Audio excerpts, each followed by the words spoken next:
Morning guys. So today we've been asked to wash the roof on this lovely house in North London. As you can see, hasn't been cleaned in a very long time, very heavily built up with moss. So what we're going to be doing is we're going to be applying some low pressure with our rotary surface cleaner. The way this works is just like any other surface cleaner. There's two spinning heads inside, and we turn down the pressure right low on the pressure washer.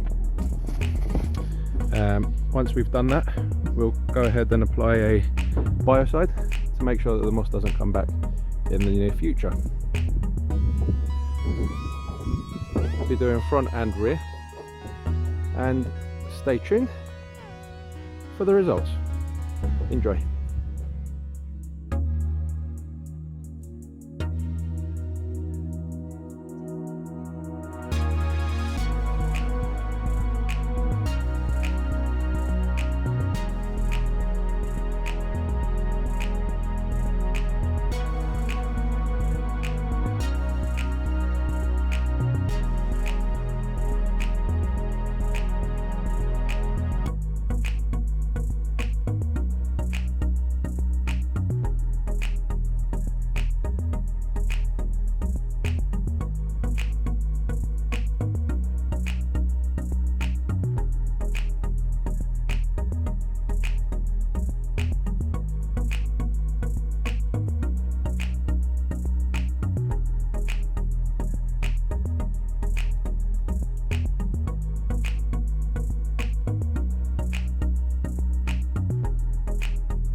Alright guys, I thought I'd do you another little video.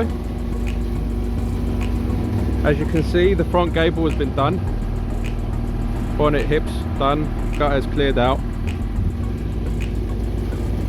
and we're working on the side at the moment, and this has come along a treat.